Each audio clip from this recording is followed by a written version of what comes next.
Hello, social blueprinters. Today we are interviewing Vikki Friedman, and we are going to discuss her struggles with mental health and how it has led her to start a wellness retreat. So, welcome, Vikki. Thank you. But before we start, please remember to go to thesocialblueprint.org.au where you can see all the upcoming events in our community, and there are many, and check out all the resources that are available to you from our community. So, welcome, Vikki. Thanks for having me, It's Michelle. such a pleasure. Now, I detect a bit of an accent. Can you tell us a bit about your accent? Guilty as charged. I am from the UK and I lived there for 26 years and did the whole backpacking thing. So yes, I travelled for about 20 months in total, but I kind of got stuck here because of a boy, a nice Jewish boy. Apparently, before I left, my mother said to me, whatever you do, don't fall in love with a Jewish boy. I don't remember her saying that. Sorry, Mum. It's the opposite of what most Jewish mums say. I know, and there weren't a lot of Jewish boys before I left, so I'm quite surprised. Yeah. But yeah, so I fell in love with Melbourne, I fell in love with my husband, I fell in love with the Jewish community here, so I've been here for permanently since 2000, so yes. So that's, 23. Okay. 23 years, So yeah. quite a while. Yeah. What part, where did you come from? Northwest London, Hertford, cherish. Okay. Near Watford, if anybody's heard of that. Okay. And studies? What studies did you do? I Did you grow up in a religious family or anything like that? It was interesting. I did grow up in a sort of a modern Orthodox family. We weren't particularly religious, but my parents kept kosher. Mm. And we did all the high holidays and so forth. But I went to a Church of England all-girls school for 12 years. So lots of Christmas carols and prayers and so forth. And then I went to university at the Manchester University and studied psychology. Psychology. Mm-hmm. And did you plan to be a psychologist? No, I did not like it at all. Oh, really? One little bit, but I had lots of fun at uni. So what did you do after that? Oh, I did a lot of different things. I worked in business publishing for 4 years before I went off travelling. And then while I was here, I did a variety of temping jobs, as backpackers tend to do. And then when I moved to Australia, I worked at Monash University on and off for 7 years. And then I worked in online publishing. No, that's completely wrong. I worked in online fundraising. And then we moved on to what I'm doing now. Wonderful. So you are very brave and you are happy to discuss your journey with mental health struggles.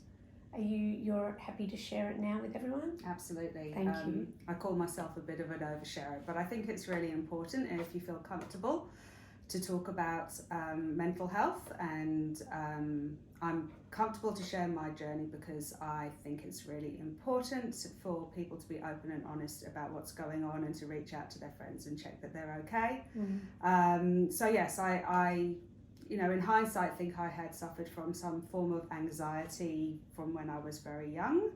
But it was a different generation, and I don't think that we really diagnosed as early or saw the signs. I was first officially diagnosed in my early 30s, just after I got married. I was very depressed at being married. No, I'm joking. But that's a big life event, and sometimes those things can, all the heightened emotions can actually lead to you crashing afterwards. And I had about 6 months of physical symptoms. I basically thought I had a brain tumour. And I was very, very down and very depressed and in a lot of pain and didn't really know what was going on, and very, very anxious about my health. And that's a common theme for me, to experience a lot of anxiety around health. Yes.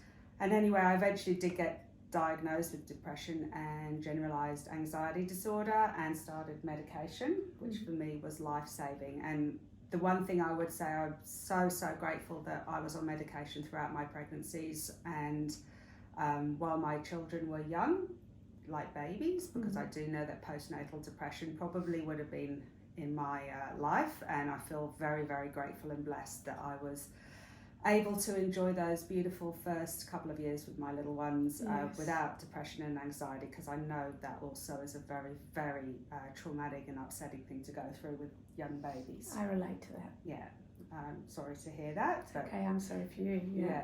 But there is a big but. I dropped the ball.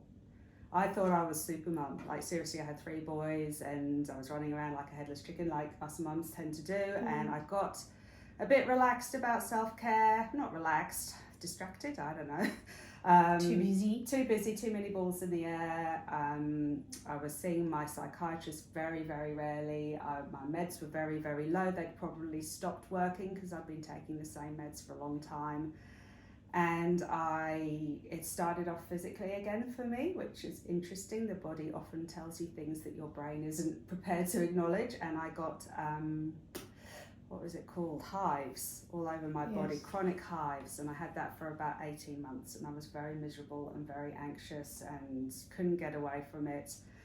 And it just snowballed into very, very bad anxiety and depression. I couldn't eat. I stopped eating. I stopped going out. I stopped being able to care for my kids. And really my life just became smaller and smaller and smaller. And then I changed psychiatrist because my current psychiatrist that I'd been seeing for 8 years wasn't being very helpful. He kind of lost the ball as well. And went to see my sister-in-law, put me in touch with a new psychiatrist, and within 24 hours I was in hospital. So yeah. That's a whole other journey, I imagine, being in hospital. Yeah, look, I was lucky. It wasn't in the public health system. I believe that can be quite confronting, but it was pretty traumatic. And the fact that I didn't leave the hospital for 2 weeks when I was first there. I was too scared to go outside, and it was just this, I can't believe that my life has come to this. I can't believe that my life is so small.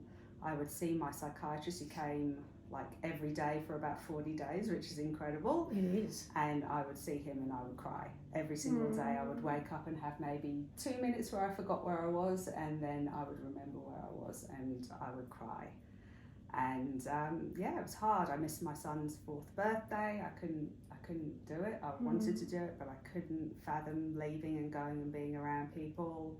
I watched the wedding of Prince William and Catherine in hospital with all the other inmates, and I was thinking, oh my God, what the hell's going on with my life? This is not where I want to be. Did you, during your journey with mental health, are your parents overseas? Did you have much support here? My parents are overseas, my brother and sister are overseas. So in terms of immediate family, no, although my parents did come over when I came out of hospital, which was just so good, really helped with my recovery, having that.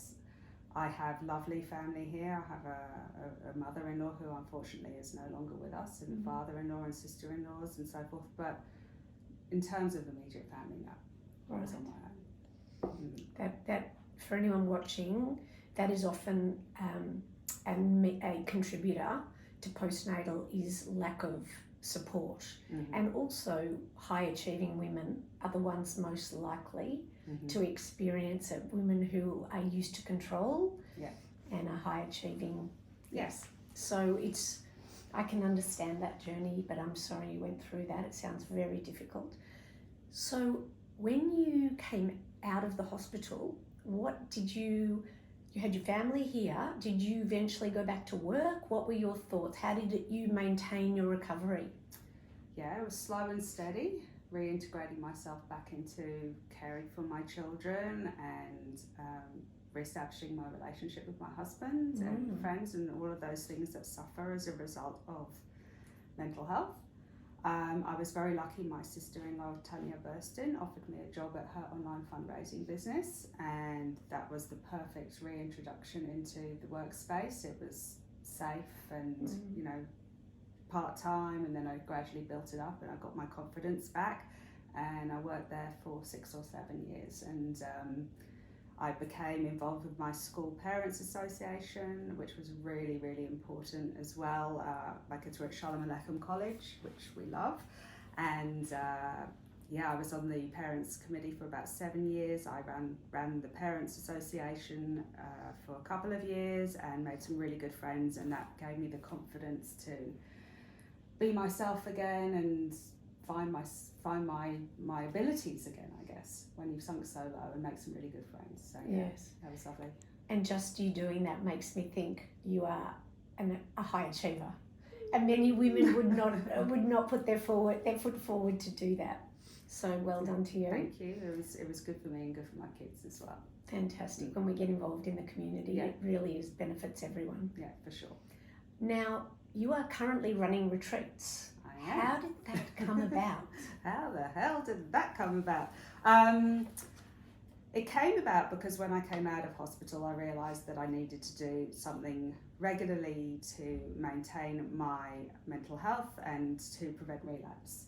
And I really joked that my visit in hospital was my first retreat. Maybe not so much fun, but I realised that my family could survive without me, and I didn't have to be a martyr, and I didn't have to be there 24/7 all day, every day, and that actually it's not normal for families to spend all their times together. Yes. I think COVID probably taught us that. You know, we all need to have our own life and our own space. So I decided to start going away on a retreat at least once a year, for me to get away from my responsibilities, to learn new things, to meet new people. Wonderful. And to invest in my well-being, so that, you know, I never ever wanted to go back to hospital again. That is not a place I want to revisit. So I started going away on retreats, and for the next 5 years I went on a variety of retreats, some that I liked more than others, but for all of them, that space, that time, that ability to try new things, to challenge myself, to meet new people, to go to new places, it gave me something that would keep me going for the rest of the year till the next retreat. It just uplifted me and made me feel like me again. Yes. Not just a mum, not just a wife, not just an employee, not just a nice Jewish girl doing what nice Jewish girls do. So it reminded you who you really are. Yeah, it reconnected me with, you know, the fun me, the explorative me. You know, I went travelling for 20 months before I came here and settled down. So just that sense of adventure, and yeah, I think it's really important for women to tap into that. You know, motherhood can be very confining sometimes. Yeah, so, sorry, I digress. That's it. So after I'd been for a few years, I don't know, I just had this epiphany. I guess, you know, we have these moments in our life where we have this light bulb moment, and I went on one retreat with a couple of girlfriends, and it wasn't very good, but we just laughed. We just spent the whole weekend laughing, and that was so amazing. And one of the girls said, "Oh, I'd love to do this for a living." And a few months later, I just thought, oh, I want to run retreats. I want to run retreats that contain things that I want in a retreat, which are really about that friendship, that laughter, that fun, that, you know, joyfulness, and then learning about how to look after yourself. So I decided to start my own company, and I did in 2018. Yeah, without having a clue what I was doing. You're not a high achiever at all, are you? So I guess my first question is, when you decided to run a retreat, where did you decide to do it? In the back room of your home? No. I wanted to take women away. There's lots of beautiful places in Victoria, a couple of hours away, so that it was drivable. They didn't have to buy a plane fare and get in a plane or leave their families for more than a couple of days. Really, an introductory type retreat for people who haven't been before. So I looked around, I found some venues that I liked, and in that first year on my own, I ran 3 retreats in Yarra Valley, in Hepburn, around the place. And were they successful? Did you have break-even numbers for those 3? I think I did. My pricing, I didn't have a clue about pricing. I'm sure I ran them at a loss. You know, when you start a business, there's so much that you don't know. There's a lot I still don't know, but I'm getting there. Yes. But I nearly had a nervous breakdown working on my own. And I was very, very lucky during that first year to be reintroduced to Tanya Levy, who is now my business partner. She came to one of my retreats. A mutual friend introduced us. She came for one night and taught a class and was just her awesome self. Yes. And when she came to leave, I was like, don't go, don't leave me here with all these people on my own. And when she got back, we met up, and she's been running retreats for a very, very long time. She's an exceptional wellness practitioner, an absolutely awesome person. And she said she loved what I was doing and did we want to do it together. And I said, please. And we've been running since 2019. We've been running retreats together, and we have such fun. So good. Lovely. So are your retreats still all local, all within Victoria? They have been up until now, but next year we are delving internationally. We're going to run our first overseas retreat. We're going to Bali next year. So we're doing 2 domestic retreats in Hepburn Springs and 1 in Bali. So very excited about that. And that will be a longer retreat, a week. Oh, wonderful. Yeah. Might look into it. Please do. What activities do you run at your retreats? So for our weekend retreats, they're 3 nights, 4 days, and we have some wellness activities. Everything's optional, so none of it's too hardcore. You're not going to be ringing bells at 5 o'clock in the morning and demanding that you stand on your head and all those kind of things. But we do offer 2 yoga classes for different levels, meditations. We go on beautiful nature walks. The place that we stay in, Hepburn Springs, has the most divine on-site Turkish hammam. So we do this beautiful Turkish hammam experience. They also have their own masseurs available, so everybody gets a massage.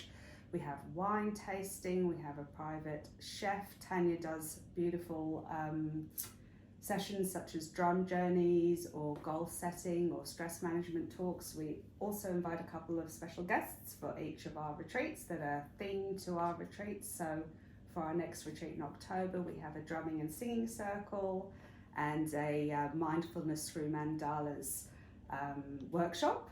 So we like to do activities that are fun, different, creative, tap into sides of women that they don't, might not have tapped into for a while. Dance, creativity, drawing, all of those kind of things. We do some city stuff. I run a treasure hunt. We have a pajama party movie night, maybe a few dress ups. We have a beautiful opening circle and closing circle. This is all in one weekend. Yes. So it's pretty packed, but everything's optional and there is space to rest and just connect or be on your own. Whatever you want to do is fine. Beautiful. And what age group of women does it generally attract? Generally, I would say 40 to 60. We've had some younger and we've had some older, and we always love it when older women come to share their wisdom with us. I think that is the age that a lot of women are starting to realise that there's more to life than maybe some of the things that they've been doing, and are open to connection, finding like-minded women. They're open to learning more about themselves, maybe some spirituality, personal development, or experiencing getting involved in sort of healthy habits and learning how to take those healthy habits, new healthy habits, home with them as well. Beautiful. Yeah. And food, is it catered? How does that work? Yeah, we bring in our own private caterers, and we've got this particularly spectacular man called James who's catering for us next year. His food is absolutely to die for, and it's not vegetarian. It's not vegan. It can be vegetarian and vegan if you want it to be. We cater for all dietary requirements, but it is, oh my God, looks beautiful, tastes beautiful. He looks pretty beautiful. So yeah, we have really delicious food and local organic wines as well from the lady that comes and does the wine tasting for us as well. Sounds amazing, and congrats to you for attending retreats and then really tailoring it to how you think it could be done better. Thank you. It's amazing. How do you promote it? How did you first get traction with promotion? Gosh, I don't even remember how. I mean, I think it's actually a bit of a miracle that I managed to fill that first year, seeing as I was unknown. You know how it goes when you start a new business. It starts off with friends, family, the local community, and then you start to push it out wider. We get a lot of repeat guests. People who tend to come back. We've had people 3 or 4 times because they love us and they love looking after themselves. We've started with some Google advertising this year because we're wanting to get the word out there more broadly.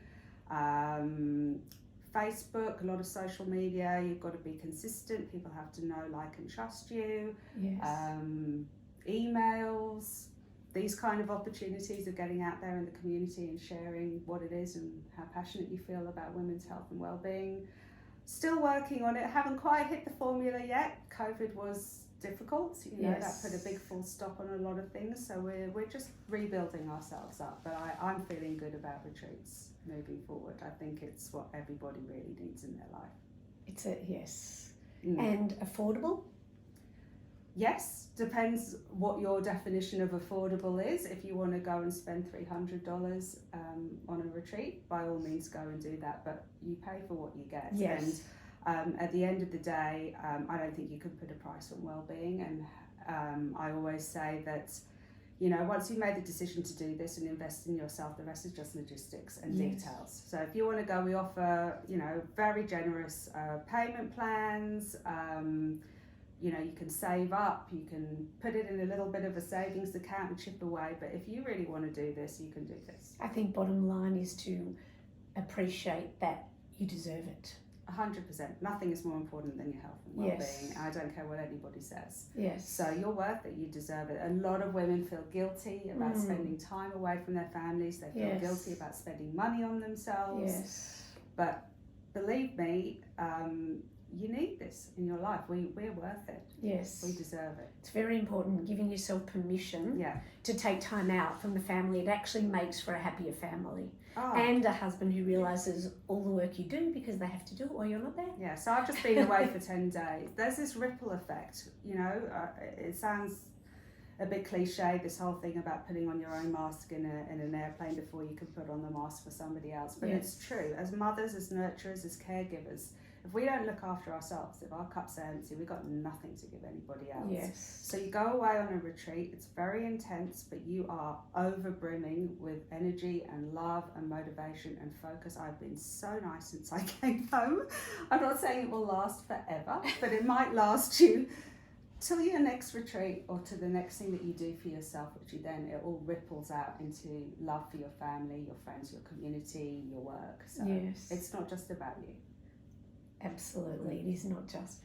So before we wrap up, Vikki, is there anything that we haven't yet discussed that you'd like to impart on our audience? I think, look, the most important message is about mental health. I'm not an expert, I'm not a professional, but I am somebody who has lived experience of going through and continuing to go through a mental health journey. I'm not better. I have to look after myself. I have to do all the things that I need to do to maintain my mental health. But I hope that my story is one of hope. Reach out if you're, it was Are You OK Day yesterday, right?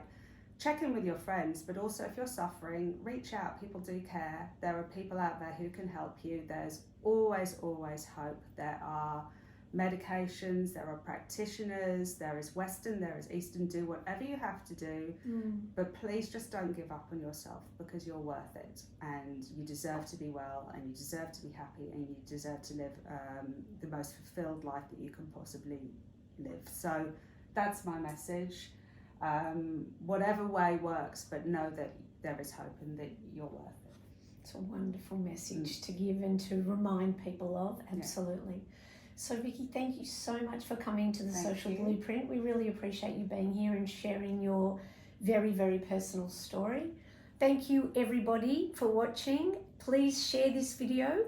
Go to thesocialblueprint.org.au, share it with your friends, and don't forget to check out our calendar of events and community resources.